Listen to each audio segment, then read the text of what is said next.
In this video, I'm going to solve this question. This question has multiple parts, so let's get started with the first part. A random variable x has the following probability density function. So we are given that f of x is equal to e raised to the power minus x for this range and 0 otherwise. And we have to figure out the probability that x is greater than 1. So probability that x is greater than 1, this is equal to integration from 1 to infinity, because that's the largest value that x can take, f of x dx. So this implies that probability that x is greater than 1, this is equal to integration from 1 to infinity e raised to the power minus x dx.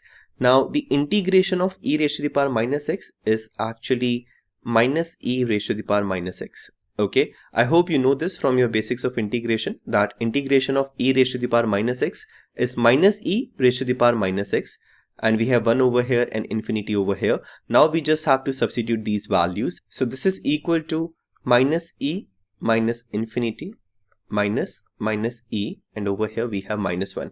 So this is equal to minus, and we can write this as 1 divided by e raised to the power infinity. Over here we get plus 1 divided by e. Right?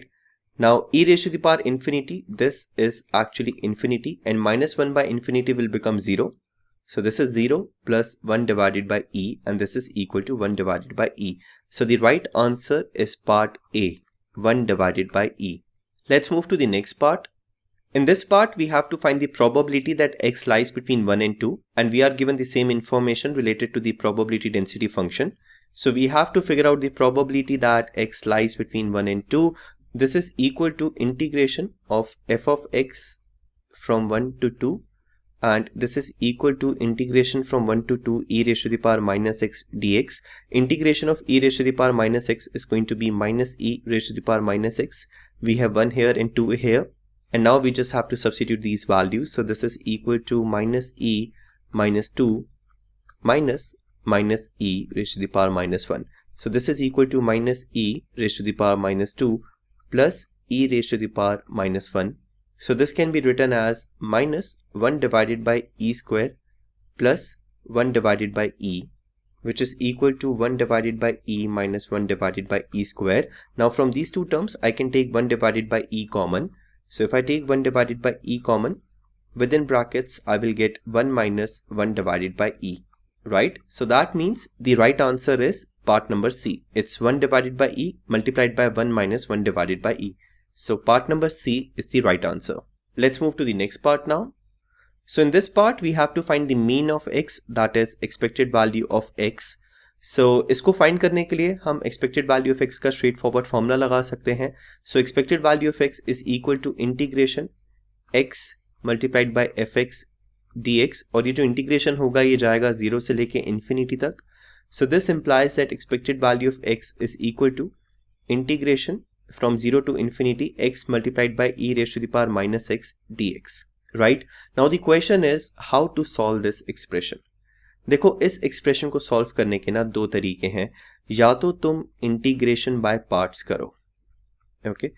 So या तो तुम इसको solve करो integration by parts से, या फिर तुम exam में ये फिगर आउट करना पड़ेगा कि ये जो केस है जिसके साथ हम वर्क कर रहे हैं ये एक्चुअली में एक स्पेशल केस है एक्सपोनेंशियल डिस्ट्रीब्यूशन का. सो this is a special case of exponential distribution, and अगर एग्जाम में तुमने इस चीज को फिगर आउट कर लिया तो तुम इजीली मीन निकाल पाओगे. ठीक है, तो मैं तुम्हें ये दोनों चीजें दिखाता हूं कि इस एक्सपेक्टेड वैल्यू ऑफ एक्स को मैं इन दोनों चीजों से कैसे लिंक कर सकता हूं.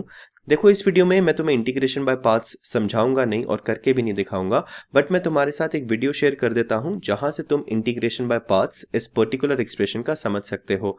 इन जनरल भी तुम्हें इंटीग्रेशन बाय पार्ट्स की थोड़ी बहुत नॉलेज होनी चाहिए, बिकॉज अगर एग्जाम में तुम इस चीज को फिगर आउट नहीं कर पाए तो तुम्हें इंटीग्रेशन बाय पार्ट्स को यूज करके ही इस क्वेश्चन को सॉल्व करना पड़ेगा. सो अब ये देखते हैं कि इसको हम कैसे सॉल्व कर सकते हैं.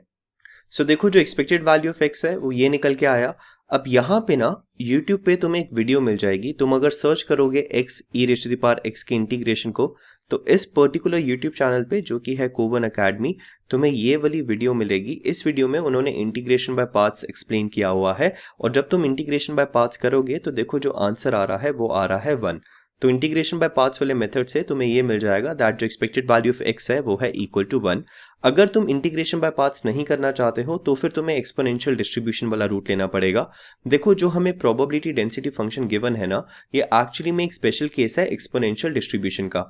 देखो एक्सपोनेंशियल डिस्ट्रीब्यूशन में प्रोबेबिलिटी डेंसिटी फंक्शन ये होता है। अब अगर मैं इसमें लैम्डा को 1 पुट कर दूं ना तो तुम्हें एग्जैक्टली यही मिल जाएगा जो हमें यहाँ पे गिवन है। सो बेसिकली हम वर्क कर रहे हैं एक्सपोनेंशियल डिस्ट्रीब्यूशन के साथ when lambda is equal to 1, right? Because 1 होगा तो ये यहाँ से चला जाएगा एंड ये यहाँ से भी चला जाएगा। So basically e raise to the power minus x ही मिल जाएगा हमें।